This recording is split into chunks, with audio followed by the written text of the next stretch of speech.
Audiência amiga do Pensar Piauí, muito bom dia. Estamos de volta aqui, hoje é quarta-feira. Quarta-feira, você sabe, tem pensamento sobre economia, sobre segurança pública. No dia de hoje, estamos no ar com Pensar Economia, aqui na companhia do Sebastião, do Acilino, a quem eu dou um bom dia e agradeço pela participação novamente. Acilino, grande abraço. Bom dia, grande abraço. Sebastião. Bom dia, é um prazer novamente estar contribuindo com o Pensar Economia. Então vamos para mais essa edição aqui na véspera da Semana Santa do Pensar Economia. Vamos abordar aqui um assunto mais da esfera nacional e dois assuntos da economia internacional, mas que tem muito a ver com a vida de todos nós brasileiros. Começando aqui pela questão caseira, esta semana, um conhecido da economia nacional, uma das maiores fortunas do Brasil, um homem ligado àquele antigo PSDB de Fernando Henrique Cardoso, o economista Armínio Fraga. Ele veio com uma proposta corajosa, eu diria. Ele propõe congelar o salário mínimo por 6 anos. Ele fez essa declaração, essa proposta, participando do Brasil Conference. É um evento sediado nas universidades de Harvard e no MIT, nos Estados Unidos. Ele estava lá e aí fez essa proposta. O financista Armínio Fraga, ex-presidente do Banco Central do governo Fernando Henrique e um dos homens mais ricos do Brasil, defendeu uma proposta que causou indignação generalizada: o congelamento do salário mínimo em termos reais por um período de 6 anos. Segundo Armínio Fraga, o piso nacional deveria ser reajustado apenas pela inflação durante esses 6 anos, sem qualquer ganho real. Qual a justificativa que ele deu?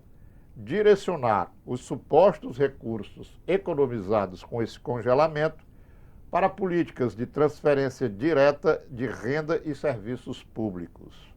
No entanto, a proposta ignora ou despreza o papel do salário mínimo como instrumento fundamental da valorização do trabalho, do combate à pobreza e o estímulo à economia via consumo interno.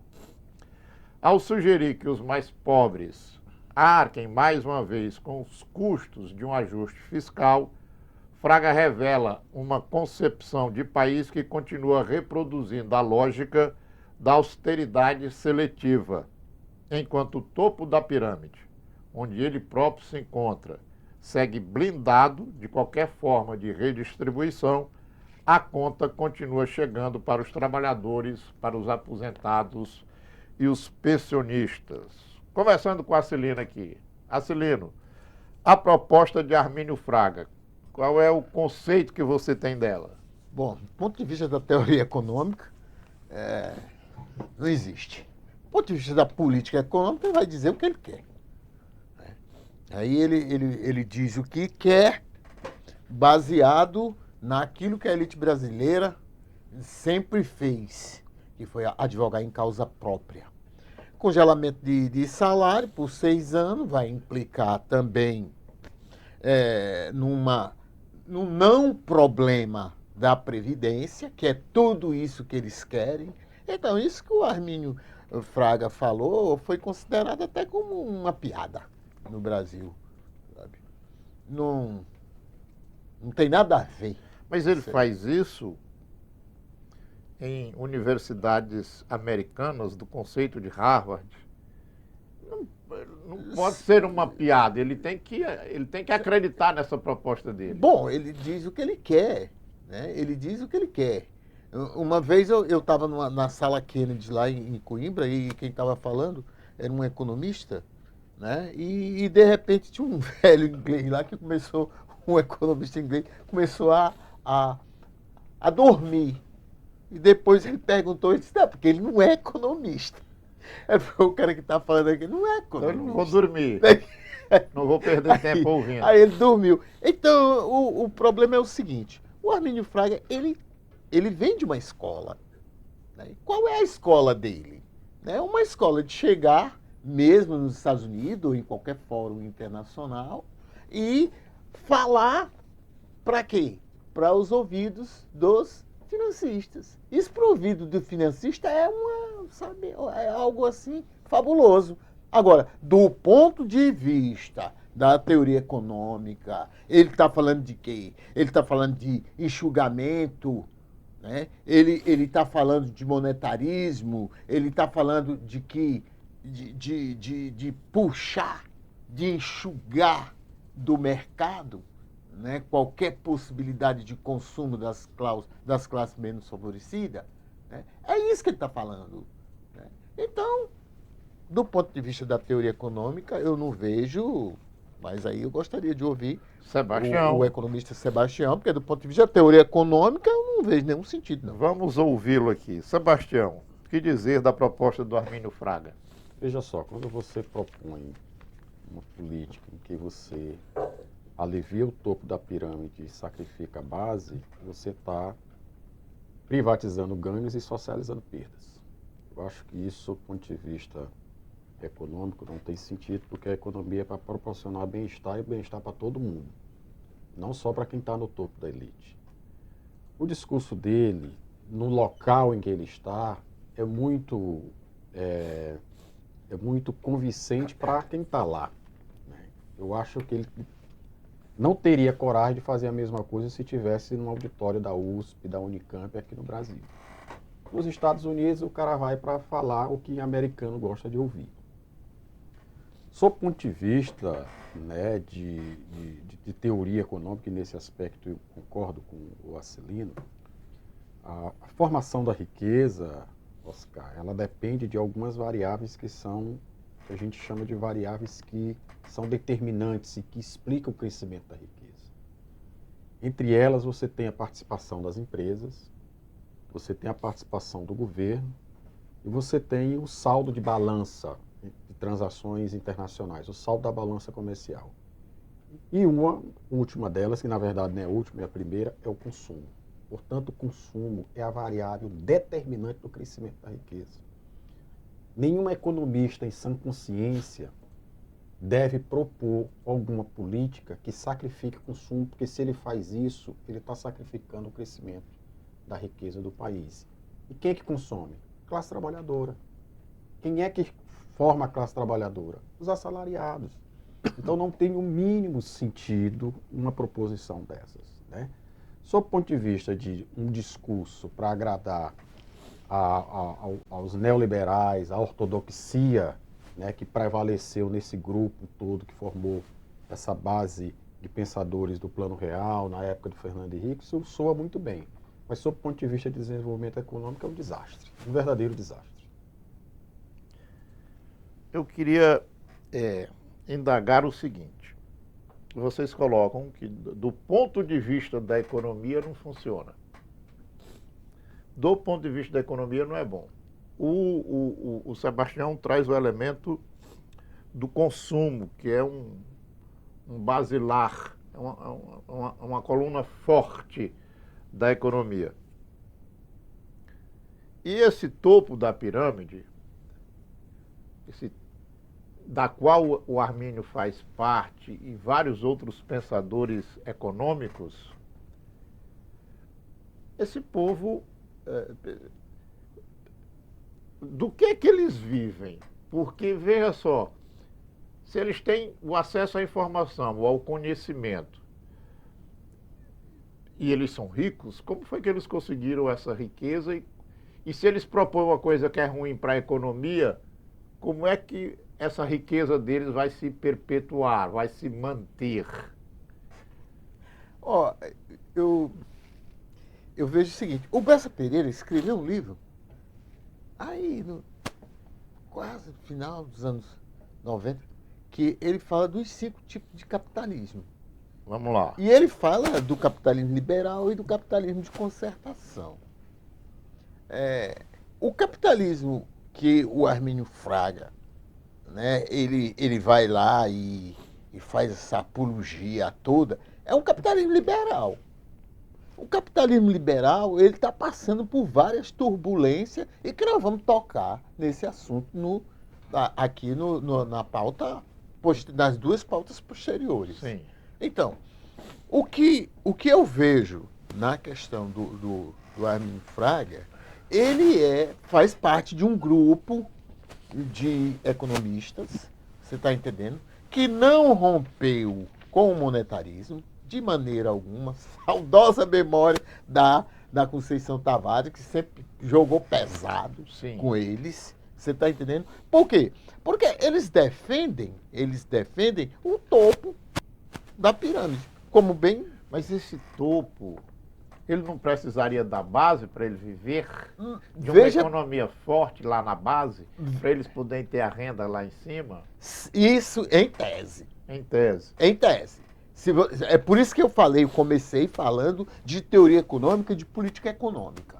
Né? Quando se vai falar de teoria econômica, você tem que ter um embasamento, ou você tem que falar de acordo com a objetividade da norma da ciência econômica. Quando você fala de política econômica, aí você pode devagar, você pode criar subterfúgios, você pode criar um discurso que vai agradar a plateia para quem você fala.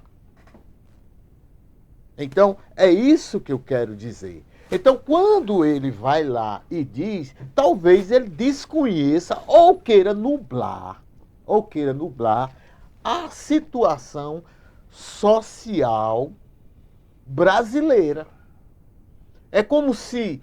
eu me lembro que o papai não gostava muito do Petrônio Portela. E eu disse, papai, por que você não gosta do Petrônio Portela? Ele disse, porque ele chega lá no Congresso dizendo que aqui no Piauí ninguém precisa se preocupar com nada, porque todo mundo tem uma vaquinha para tirar o leite para tomar. Então, da mesma forma, talvez o Arminio Fraga esteja lá dizendo que todo mundo aqui no Brasil tem uma vaquinha para poder tirar o leite e que ninguém precisa se preocupar com o consumo. Eu vou insistir. O consumo está lá na equação. Eu vou insistir aqui na minha indagação, mas agora voltado aqui para o Sebastião. O cara está lá no topo da pirâmide. Ele faz parte do que a gente chama de elite econômica, da elite brasileira. E faz uma proposta dessa. Se ele fosse dono de um grande comércio, ele estaria dando um tiro no pé dele. Se ele fosse dono de uma grande indústria, ele estaria dando um tiro no pé dele. Quem é essa figura que faz uma proposta para a economia estagnar? Em uma palavra, eu chamo esse cara de rentista. Aí. Entendeu? O rentista é aquele que vive da especulação financeira. A renda, na verdade, ela só tem dois canais, Oscar. Quando você recebe o dinheiro, ou você usa ele para consumir, ou você usa ele para poupar. Para a maioria das pessoas, e aqui no Brasil é uma realidade, porque a nossa renda é muito baixa, então quando a gente recebe o nosso dinheiro, o que é que a gente faz de imediato? Vai consumir. É plano de saúde, é energia, é telefone, é internet... é comida, supermercado, entendeu? E aí você leva quase 100% da sua renda. Então sobra muito pouco para investimento em poupança, que a gente chama, em teoria econômica, de propensão marginal a poupar. Quando você inverte a ótica, e aí você vai analisar o comportamento econômico de quem está na elite, o dinheiro da elite não vai para consumo, porque o cara quem ganha R$2.000, ele vai no supermercado e compra 5 quilos de arroz. Mas se ele passar a ganhar R$100.000, ele não vai levar na mesma proporção arroz para casa. Ele vai continuar consumindo os 5 quilos de arroz. Sim. Então a tendência é sempre sobrar dinheiro para além do consumo. E esse dinheiro vai para a poupança, vai para a especulação, vai para o investimento financeiro. Portanto, a lógica de quem está no topo da pirâmide é sempre trabalhar sobre a maximização dos investimentos em poupança. Esse é o discurso dele. O discurso dele é típico de quem está na posição dele. Por isso que você é muito assertivo Quando você diz que um empresário, ele pensa diferente, porque a visão do empresário, a visão do trabalhador é a ótica da produção. Sim. Mas quem está no topo da pirâmide, que vive no universo da poupança, do investimento, a ótica é da especulação. Então, tudo que ele vai fazer é visando a especulação. Porque, na verdade, a cada um centavo que ele investe, por exemplo, na lógica da especulação, na poupança, a taxa de retorno para ele é muito maior do que no setor produtivo.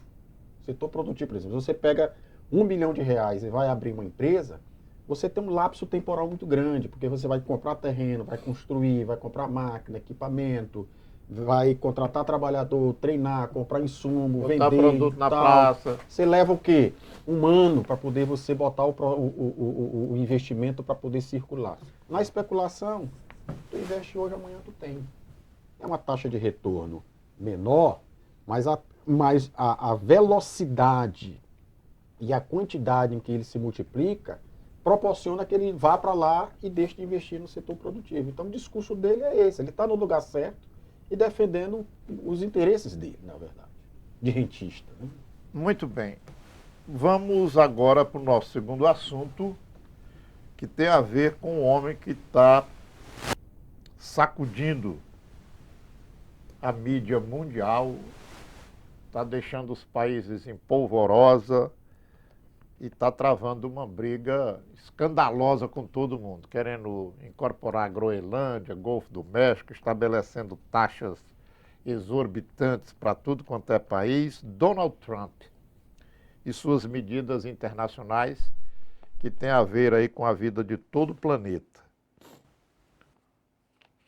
A revista Fórum publicou agora no dia 13 a seguinte matéria, que eu vou ler aqui um trechinho dela e pedir aqui a explanação do Sebastião e do Acilino. A bomba atômica financeira que amedrontou Donald Trump. Depois de bater no peito, anunciando o tarifaço global como se o mundo dependesse exclusivamente dos Estados Unidos, Donald Trump vem recuando. Nem tão rápido que pareça covardia, nem tão devagar que cause uma disparada da inflação e uma possível recessão em seu próprio país. Os mercados financeiros mergulharam assim como a popularidade do ocupante da Casa Branca. A China jogou pesado, demonstrando mais uma vez que joga o jogo de longo prazo. Porém, não foi nada disso que amedrontou Donald Trump. O ocupante da Casa Branca foi atenuando o confronto comercial que ele próprio iniciou por causa de um sinal de alerta que piscou fortemente em vermelho. Os títulos do Tesouro dos Estados Unidos, com vencimento em 10 anos, considerado o investimento mais seguro do planeta. Estes papéis são aqueles nos quais os bancos se baseiam para definir os juros de empréstimos oferecidos aos estadunidenses que querem comprar ou refinanciar a casa, o automóvel ou outros bens. O capitalismo dos Estados Unidos gira em função da dívida acumulada. No quarto trimestre do ano passado, a dívida acumulada dos domicílios estava em mais de 18 trilhões de dólares. O déficit do governo está em cerca de 1,3 trilhão de dólares. A dívida do governo americano equivale a 120% do PIB do país. Acilino Ribeiro, títulos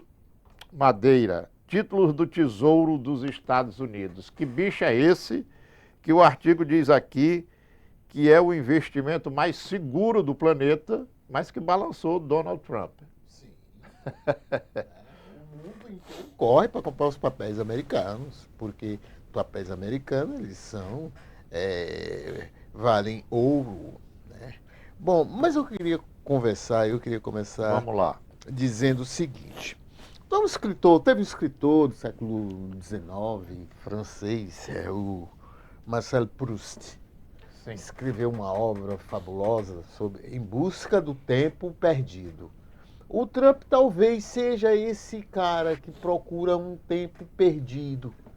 né? Talvez ele procura assim essa coisa da América, né? Aquilo que o Eric Hobsbawm escreveu, né? O breve século XX, com os 30 anos, né? Os anos dourados, aquilo tudo, a partir de Bretton Woods. Então, a economia ela foi mudando, ela foi mudando, ela foi mudando, os novos players entraram em ação, e o que acontece é que o Trump, ele resolveu se basear em alguns estudos econômicos, porque a economia era capaz de dizer assim, a gente pode fazer assim, mas a política é que diz como vai fazer. Então, o que ele chegou, dois economistas que estão no governo dele chegaram para ele, olha, você pode fazer isso. E aí Trump se arvorou no direito de fazer isso aí e começou a fazer várias coisas. Isso faz parte também até de uma extrema-direita mundial que vem fazendo isso. Aqui no Brasil aconteceu também, o Bolsonaro foi atrás do tempo perdido, quase assim, como se o Trump quisesse que tudo voltasse atrás e os Estados Unidos vivessem novamente, né, aquele sonho americano, né, do American Dream. E é por isso que ele vem com essa história dos Estados Unidos grande novamente again, né? Então, isso faz com que ele até desconheça. Quando você falou bem aí que tudo da China é de longo prazo, a China tem 5.000 anos.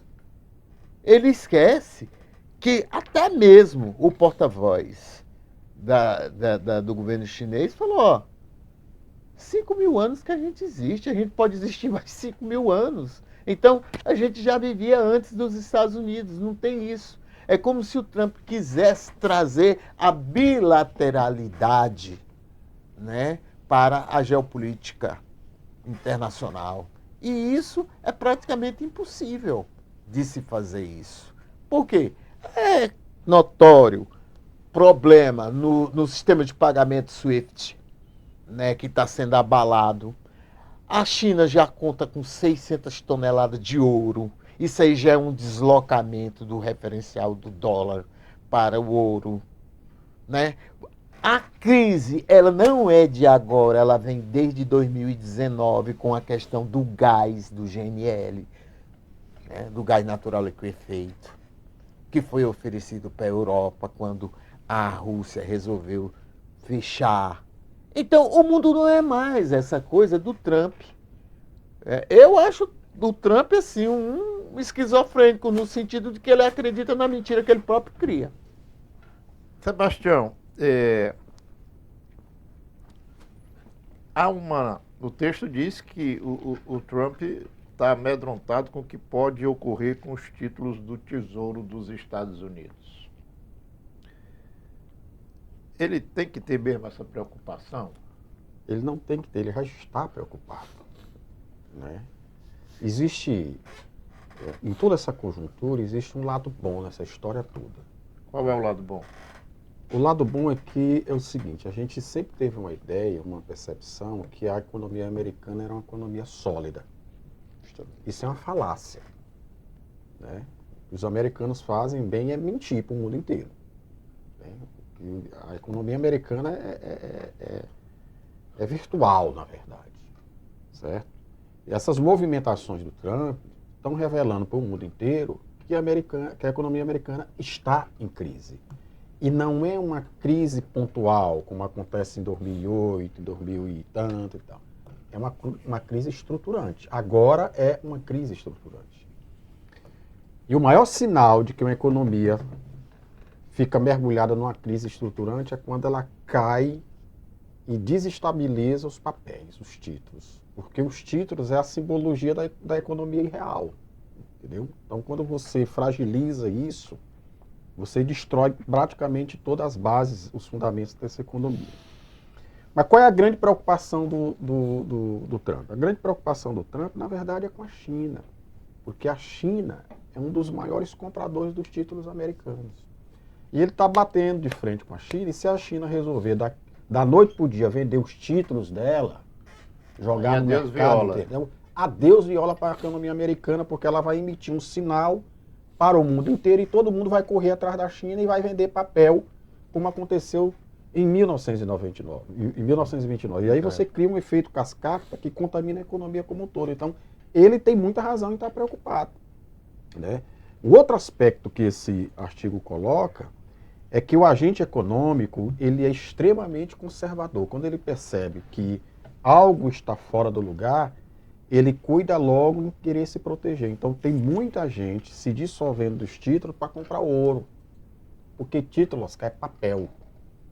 Título é abstração de valor apenas. Ouro não. Ouro é algo concreto, tangível. Pegando aqui essa... Então, quando o agente chega e diz, olha, eu não tenho mais interesse nos títulos e vou converter esses títulos para ouro, é porque ele está se preocupando com a crise, e com a crise ele já está batendo na porta dele. Porque o ouro é garantia. Título não é. Quem tem ouro tem garantia. Tem garantia. Quem tem os papéis norte-americanos não tem garantia. E o Brasil tem papel? Nós estamos falando aqui dos Estados Unidos e tal. Eu queria que vocês trouxessem essa discussão para Veja só, nós aqui. o título do governo ele é muito reflexo da dinâmica econômica que esse governo tem. Por que o título americano é o mais importante e é o que tem mais valor no mundo? Porque ele reflete também a dinâmica da economia americana. Se a economia brasileira está num ritmo de sustentabilidade e ela, nesse sentido, tem capacidade de estar atraindo investidores para cá, seja de investidor de risco para investimento produtivo, seja para especulação, para comprar título em função da nossa taxa de juros, a situação do Brasil está bem nesse sentido, certo? Mas se isso não ocorre, aí a situação do país fica fragilizada. Com a taxa de juros que nós temos, hoje o Brasil é o país do mundo que mais atrai capital especulativo, porque com a taxa dessa todo mundo quer. É muito melhor tu chegar, né, pedir dinheiro emprestado nos Estados Unidos e comprar aqui no Brasil do que fazer lá. Porque a taxa de retorno aqui é muito maior. Lá é 1,5%, 2,5%, aqui é 14,25%. Então é muito mais interessante você investir aqui. Porém, a economia, ela não é bilateral, como o Acilino colocou. A economia ela é muito dinâmica, né? Então, um frisson desse na economia americana, ela arrasta o globo como um todo, inclusive os títulos brasileiros. Porque nesse movimento, quem tem título aqui também vai se preocupar e vai buscar, né, investimentos mais seguros, né? Os governos eles sempre se preocupam no equilíbrio das contas públicas, né? É uma questão de que, quando se gasta mal, então você está sempre à procura, né, de tentar equilibrar. Quando você joga títulos na praça, é mais ou menos isso, é oferta, né? Aí o cara vai lá e compra. Aí o governo... leilão. É isso, né? Então, o que acontece hoje no Brasil é que, ora se tenta equilibrar as contas sem se preocupar também com o déficit, e ora também se vale da balança comercial pelas vendas de commodities. Tem uma coisa que eu acho assim preocupante. Eu vi um jornalista falando, não foi um economista, eu vi um jornalista falando, o Leonardo Sakamoto. Ele falando, ó, de repente a China também com os Estados Unidos podem fazer algum arranjo e essa promessa de que nós vamos vender commodities para a China pode não ocorrer. Porque está todo mundo achando assim, que com essa briga entre Estados Unidos... A China vai correr para o Brasil e comprar avião da Embraer, carne da JIF, justamente.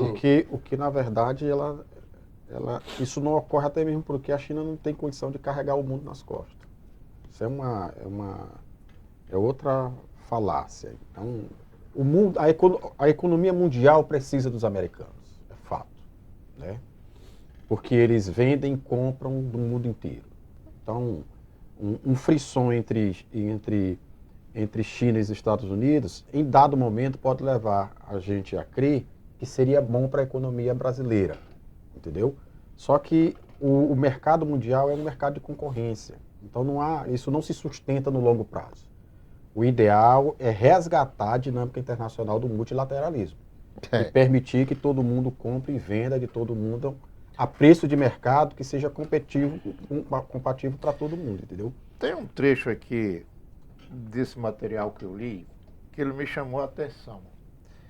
Ele diz assim: a dívida do governo dos Estados Unidos equivale a 120% do PIB do país. Ou seja, os Estados Unidos produzem riqueza, mas eles devem 120% daquilo que eles produziram de riqueza. E não estavam preocupados. Aí eu me lembro da discussão nacional aqui. Não, porque não pode investir na educação, não pode investir na saúde. O governo tem que cortar gastos, tem que haver ajuste. Eu me lembro que esse discurso ele ficou mais forte dos anos 90 para cá. E quem no Brasil expressou isso com muita firmeza foi o PSDB. Inclusive com participação do Armínio Fraga, na direção do Banco Central, mas não só o Armínio, aí tinha toda uma casta de políticos do PSDB, de economistas que vieram com o discurso. Né? Investir em educação e saúde e infraestrutura do país é perigoso, porque você tem que equilibrar as contas públicas. E aí você vê que os Estados Unidos devem 120% do PIB. Como é que o Acilino vê isso? Bom, a questão dos Estados Unidos, ele deve e não estava preocupado. Por quê? Porque a economia... Eu estou falando do ponto de vista do que um país deve fazer.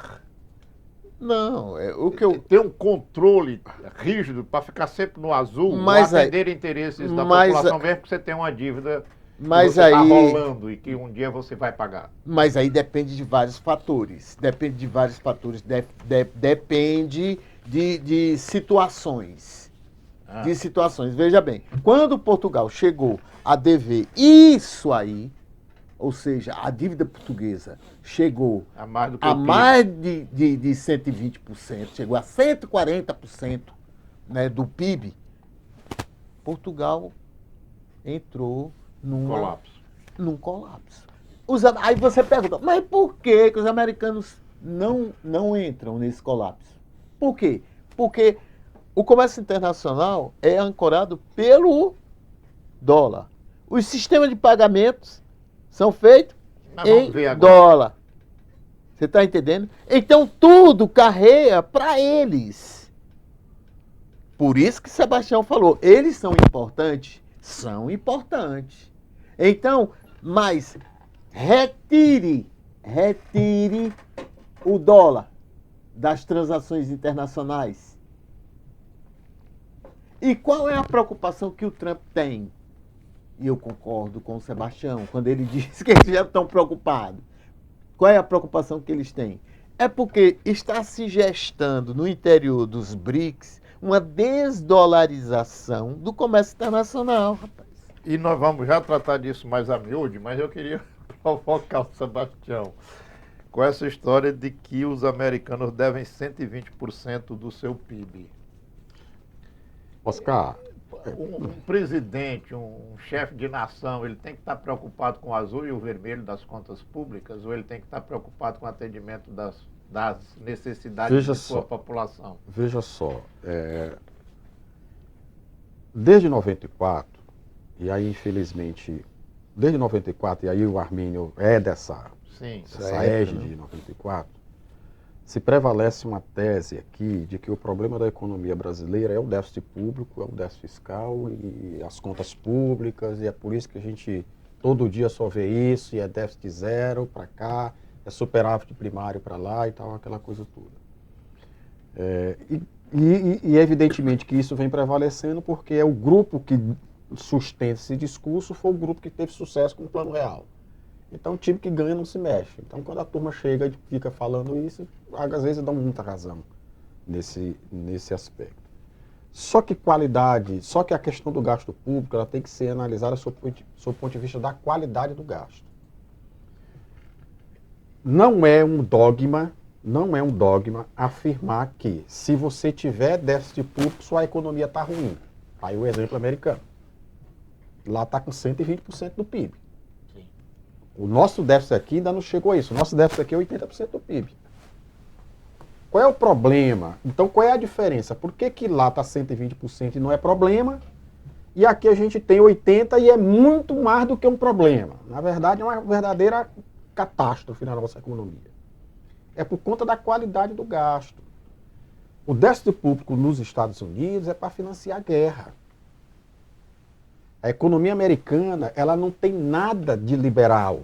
Ela não tem nada de privatista. A economia americana é a força do Estado. E quem puxa a economia americana é a indústria bélica. É o melhor negócio que existe para a economia é guerra. Porque guerra sempre estende a propensão marginal a consumir. Na hora que você gasta para se preparar para a guerra, você gasta na guerra porque você destrói a base produtiva e depois você gasta de novo para poder recuperar aquilo. Entendeu? Eles descobriram isso no século XX, de que guerra é um negócio. Por isso que eles financiam guerra no mundo inteiro. Esse déficit aí é o déficit da indústria bélica, que não é, de uma maneira muito ingênua, não é pensar que é produção de artefato militar, não. A indústria bélica foi que produziu a internet, que evoluiu na tecnologia da informação, que avançou na indústria aeroespacial. Então, a indústria bélica é o motor que proporciona a economia na indústria nos Estados Unidos. Portanto, o déficit público da economia americana é no setor produtivo. E aí, 120% nesse aspecto é pouco. Porque enquanto você está investindo no setor produtivo, você pode avançar. Porque você tem laço depois. E o déficit do Brasil é onde? No setor improdutivo. O nosso grande problema fiscal é o tamanho do Estado. Não dá para conceber, e aí você vai destrinchando, por que a qualidade do gasto aqui é ruim. Não dá para você conceber, por exemplo, que mais de 90% dos magistrados do Brasil ganham R$100 mil. 100? Sim. Estou vendo falar aí em 200, 500, 700. Não, mas ele fala assim, que está no contra-cheque. Está no contra-cheque. Não é um... E aí é um salário que entra como verba indenizatória, não vai para a presidência e não vai para o imposto de renda. Então você tem um gasto público excessivo em setores que não devolvem para a sociedade produto nenhum. Então esse tipo de gasto é que é o câncer da economia brasileira. E ninguém quer mexer nele. Quer mexer no salário mínimo. Eu tenho um exemplo prático. Querem mexer na Previdência. Eu tenho um Mas exemplo não querem prático. mexer, por exemplo, no gasto excessivo que o Legislativo tem, que o Judiciário tem. Esse gasto é que é o mal da economia brasileira. Esse tipo de gasto realmente tem que ser combatido. Agora, da escola, né, da saúde, da estrada, isso não tem sentido nenhum. Então, o grande questionamento que o presidente da República faz é justamente esse. Limitar gasto público é importante para a economia? É e não é. Ele é importante se você limita gasto improdutivo. Agora, se você vai investir em estrada, porto, aeroporto, criar emprego, você tem que arrochar. E aí o limite não é 100% do PIB, não. Se você puder estender isso, como os americanos fazem, todas as economias sólidas do mundo têm um déficit público acima do PIB. Todas. As economias subdesenvolvidas estão abaixo do PIB e a qualidade do gasto é muito ruim. Entendeu? É muito ruim. Então a grande questão é essa, é a qualidade do gasto. Um exemplo não é o gasto prático, Acilino. Da qualidade do gasto. Sim. Vamos, você tem as leis orçamentárias, né? Você tem o PPA, Plano Plurianual, você tem a LDO, você tem a LDB. Vamos pegar a LOA. Sim. Né? A LOA. A LOA você vai dizer todo ano que você vai gastar, né? Sim. Pega o orçamento do estado do Piauí. Pega o orçamento do estado da Paraíba.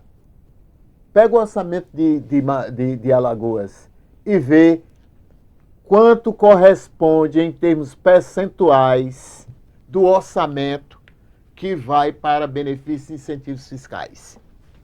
Em sede do principal imposto que o Estado cobra, que é o ICMS, que vai virar IBS. 10%. Esse dinheiro vai para quem? Vai para segmentos da sociedade, né, que são amigos do rei e que não guardam nenhuma relação com o desenvolvimento econômico ou com o setor produtivo que ele acabou de falar. Então isso aí é um dinheiro mal gasto. O percentual, né, o percentual da relação que existe entre gasto corrente e investimento no Brasil, e isso para as três esferas, é de 11%. Ou seja, a cada R$ 1 que vai para dentro do orçamento, 89 centavos vai para gasto corrente, vai para custeio, e 11 centavos para investimento, para gasto de capital. Então, essa desproporcionalidade é que resume de maneira bem concreta a fragilidade que a gente tem nos gastos públicos. Deixa eu perguntar uma coisa para vocês aqui. Vocês vêm falando aí da qualidade do gasto. Você citou salários na esfera do judiciário. A Celina deu outros exemplos aqui no plano dos orçamentos públicos. Eu vou fazer uma indagação aqui, de leigo mesmo, mas um cara curioso. Do Temer para cá, e mais profundamente do Bolsonaro para cá, se criou o tal das emendas parlamentares. Deputado hoje tem mais poder do que governador de estado. O volume de dinheiro que passa nessas emendas parlamentares é assustador. Isso é qualidade de gasto? Isso tem a ver com o que a gente está discutindo? Tem, e é o pior tipo de gasto. Por quê? Primeiro porque essa questão no Brasil só acontece aqui. Esse negócio de deputado interferir no orçamento. Em nenhum lugar do mundo, o deputado ele tem o papel de executar o orçamento, que é uma responsabilidade constitucional do executivo. Aqui o deputado tem direito a um bolo do orçamento. Não existe grande. Né? Quando você pega 500 e tantos deputados e 80 senadores e soma todas as emendas, moço... A pancada é grande. A média de 30, me parece que é de 67 milhões... 37 milhões a média de emenda parlamentar por cada deputado. Por cabeça. Por cabeça. O senador vai muito mais para isso. Né? E aí o que está ocorrendo? Né? E isso o Supremo Federal detectou. Né? 100% do recurso da emenda do parlamentar vai para custeio. Custeio, Oscar, é o tipo de gasto que você não tem como rastrear. Uma coisa é você pegar um dinheiro do emenda e construir uma ponte. Aí eu vou lá, tiro a fotografia da ponte e digo, ó, tá aqui. A outra coisa é você pegar dinheiro de emenda e mandar para um fundo de saúde, e quando chega lá na prefeitura, tem um cara que fica no computador maquiando informação de produtividade da saúde. No Maranhão, por exemplo, na cidade lá em Trezideira do Vale, que foram contabilizar a quantidade de procedimentos médicos de extração de dente. E descobriram que a cidade estava banguela. Porque foi tanto procedimento de extração de dente que quando foram comparar com a quantidade da população, ninguém tinha mais dente. E contar a quantidade de dente que cada ser humano tem. Não tinha mais dente. Então isso é uma imoralidade muito grande. E passa desse viés. A maioria dos recursos de emenda estão indo para custeio na área de saúde. E as informações na hora de pagamento, né, elas são maquiadas nas auditorias e mais auditorias que existem dentro dos municípios e dentro dos estados. Então, é um gasto extremamente ruim. Né? Então, o STF, quando toma um posicionamento de dar uma rastreabilidade para saber de onde o dinheiro está indo, para onde ele está chegando, ele está absolutamente correto. Agora, evidentemente, que mexe nos interesses. Né? Porque em algum momento alguém, nesse fluxo todo, sai levando vantagem nesse aspecto. Né? E a gente não vai adentrar muito dessa discussão, mas a gente sabe como é que funciona na prática essa relação que existe entre liberação de emenda de deputado e senador para município, para estados do Brasil afora. Né? Muito bem. E a gente já falou muito aqui sobre a China, o Assinino já deu uma entrada boa aí, mas eu vou só fazer uma pequena leitura aqui de mais um texto para a gente voltar a esse comentário. A China desdolariza o SWIFT e leva Estados Unidos ao desespero, é o título do texto. E ele diz o seguinte: o Banco Popular da China anunciou repentinamente que o sistema de liquidação transfronteiriça do RMB digital, o yuan chinês, será totalmente conectado aos 10 países da Ásia e a países do Oriente Médio, o que significa 38% do volume de comércio mundial.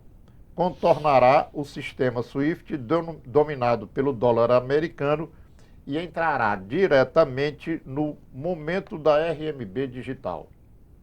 Este jogo financeiro, que a revista The Economist chamou de a batalha avançada do sistema Bretton Woods 2.0, está reescrevendo o código subjacente da economia global com tecnologia blockchain.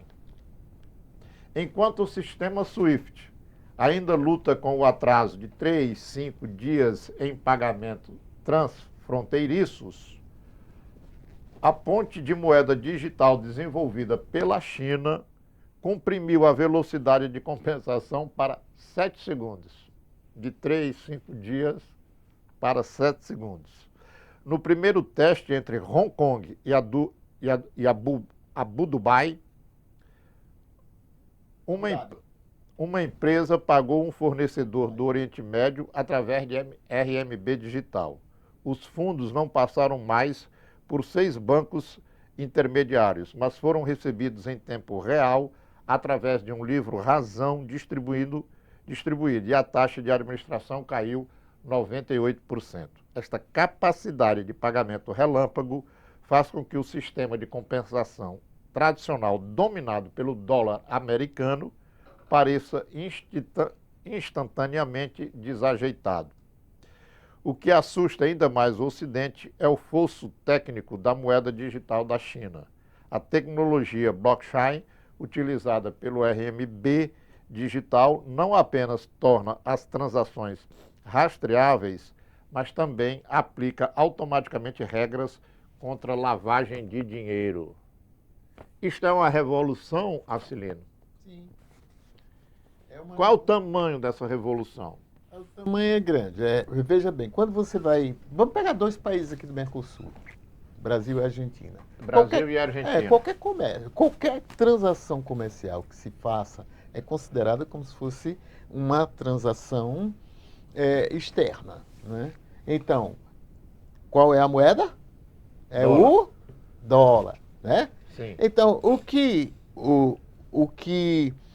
a nova rota da seda quer, né, é que tudo vá para um plano digital e você não precise mais passar por isso, né? Veja, uma transação que demora 3, 4, 5 dias e aí sai daqui, vai para lá e tal, e aquela mise-en-scène toda, os caras fazem em 7, 8 segundos. Né? Isso aí vai o quê? Diminuir custos de transação. Diminui custo de transação. A coisa fica muito mais rápida e é esse arrasto que os Estados Unidos passou tanto tempo, e agora eu vou voltar ao que o Sebastião falou, eles passaram tanto tempo se preocupando com a indústria bélica que eles não se preocuparam nessa questão de que a China estava já se fortalecendo nisso. Por isso que eu disse, quando a China consegue ter uma reserva de ouro de 600 toneladas, você está entendendo? É porque já está minando isso aí. Os cartões de crédito, que a gente poderia fazer uma analogia com Visa e Mastercard na China, movimenta muito mais do que esses cartões Visa e Mastercard aqui, certo? E se você comparar que todas as transações europeias, não vou nem falar das transações europeias, eu vou falar da tríade: Japão, União Europeia, Estados Unidos. Tudo isso em dólar. Tudo isso pelo sistema SWIFT. Imagina. Eu vendi uma casa em João Pessoa para um cidadão português através de SWIFT. Rapaz, Para receber, pelo falou. amor de Deus. Imagine se fosse agora. Em 8 segundos eu estaria com dinheiro aqui. Então eliminaria É o 98%. que diz aí. Né? Que isso é tudo o que é? Custo de transação. É custo de transação. Que é fundamental no processo de troca, né? Que é fundamental no processo de troca. Ronaldo Coase, né? Ronaldo Coase. Sebastião, sistema SWIFT e o RMB digital. Oscar, As implicações disso na economia. eu gostaria de, antes de tratar do RMB, falar do sistema SWIFT sob o ponto de vista um pouco mais de origem. Vamos lá. Né? Veja só, até pós Segunda Guerra Mundial, um país ele definia o volume de moeda que ele tinha em circulação pelo estoque de ouro, estoque de metais. Então todo o país tinha um banco, tinha um cofre grande, lá ele tinha lá 1.000 toneladas de ouro e convertia aquilo ali em papel. Então a crença da moeda era o estoque de ouro que o país tinha. O mundo inteiro funcionava assim, desde o fim da Idade Média. Quando depois da Segunda Guerra Mundial, que os americanos saem vitoriosos, só eles têm dinheiro no mundo, eles descobriram um negócio interessante. Em dado momento, eles descobriram que tudo que se comprava e que se vendia era eles. Então, quando você tem uma posição econômica dessa, em que você que compra e você que vende, você tem um poder de determinar a lógica da transação, inclusive a moeda.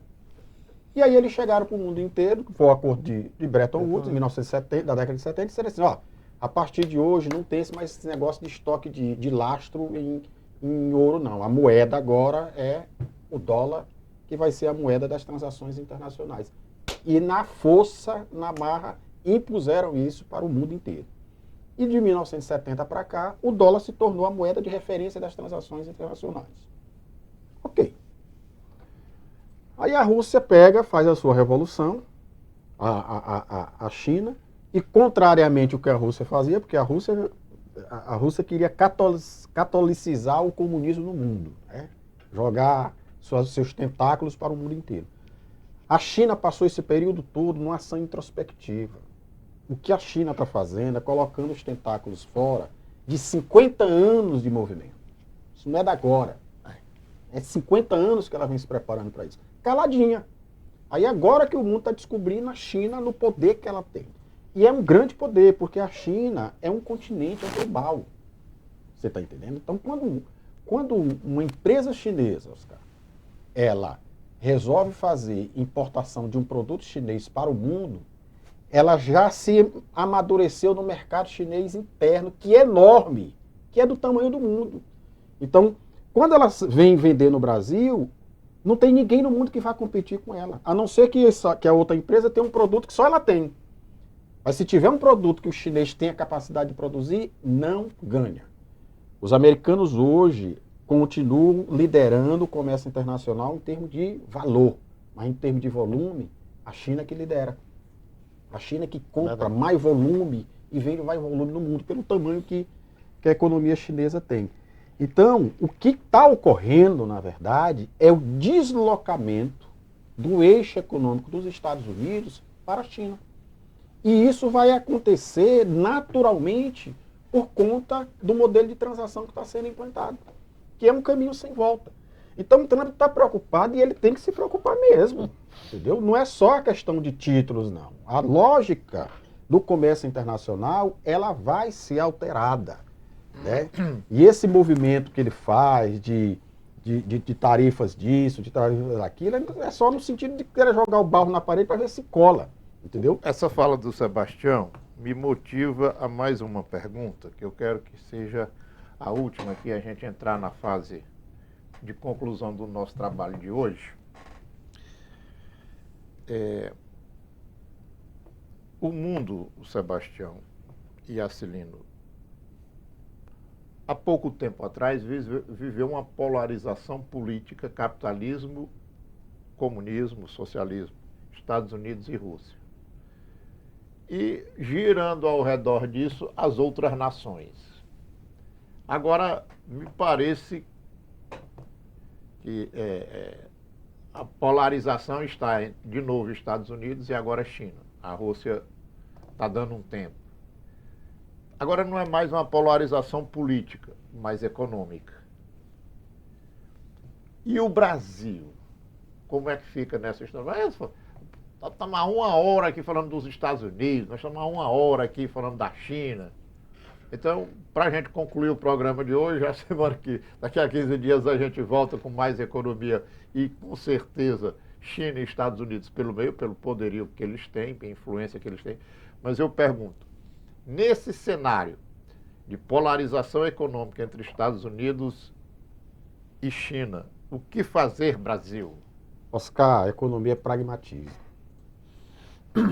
Entendeu? A gente passou o século XX todinho pedindo a bênção dos americanos, em nome de uma aliança, né, centro-americana, e só pegando pancada. Né? Só pegando pancada. De Getúlio Vargas para cá, a história da nossa economia foi pedir bênção para os americanos. Quando, na verdade, cada um tem que cuidar de si. Então, a questão é ser pragmático. Eu vou vender esse copo para alguém. Eu tenho a possibilidade de vender para o Acelino ou para o Oscar. Em relação aos termos de troca, o que é vantagem para mim? É vender para o Oscar? Pois eu vou vender para o Oscar. Não tem nada a ver com o Acelino. Ou então eu vendo para o Acelino, não tem nada a ver com o Oscar. Todo mundo faz isso. O Brasil não. Nós tivemos um presidente da República que beijava a bandeira americana. Entendeu? Esse é o complexo de vira-lata que a gente construiu ao longo do século XX aqui, de pedir a bênção para os americanos em tudo.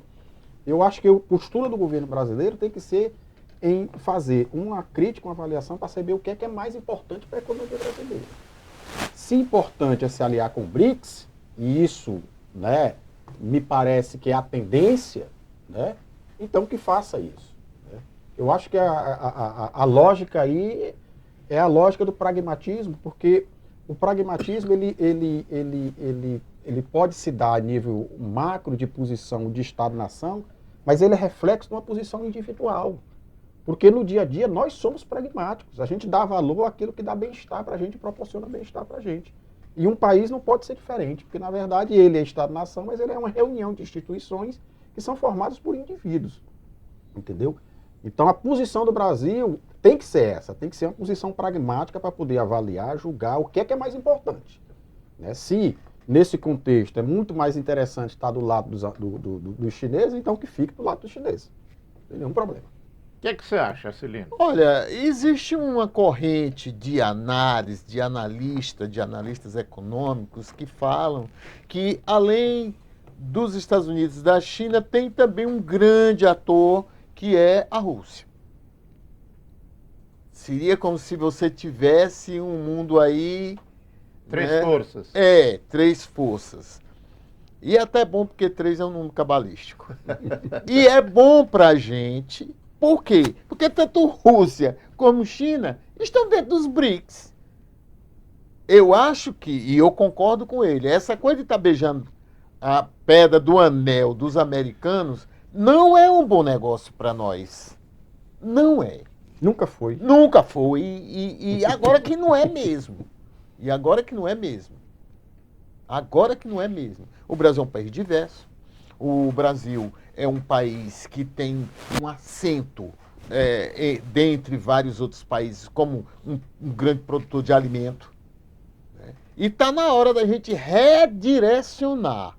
Redirecionar. Eu só fico preocupado com esses complexos que a gente tem, né? Porque essa coisa de, nesse momento agora, a gente poderia estar antenado, a gente está discutindo anistia. Aí, pelo amor de Deus, aí é o fim da picada.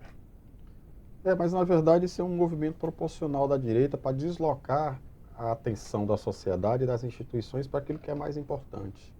Entendeu? Em vez de estar se discutindo investimento público, expansão do emprego, eles preferem pautar essas questões que, sob o ponto de vista de desenvolvimento, não interessam muito para o país. Né? Mas há um aspecto ainda aí, Oscar, que é importante a gente acentuar. Né? Muito provavelmente nós teremos uma nova moeda. né? E vai sair dessa consolidação dos BRICS. Porque o RDM, na verdade, é uma maneira de transação ainda. Sistema, É né? um sistema de transação ainda. Só que esse sistema de transação ainda tem um dólar como referência. Entendeu? Quando surgir uma nova moeda, e eu acho que a tendência é essa, quando o BRICS se consolidar enquanto bloco econômico, eles vão ter a própria moeda deles.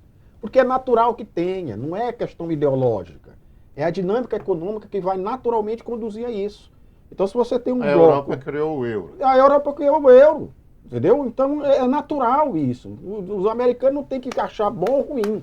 Você está entendendo? Eles têm que cuidar do problema deles lá, porque o mundo inteiro está cuidando do seu. Eu acho que tem que ser analisado sobre esse aspecto. Então, há uma tendência, e isso vai se consolidar, na hora que a Rússia resolver o problema dela com a Ucrânia, que essa Pax mundial se estabelecer, você pode ter certeza que vai surgir uma nova moeda. E vai ser no contexto dos BRICS.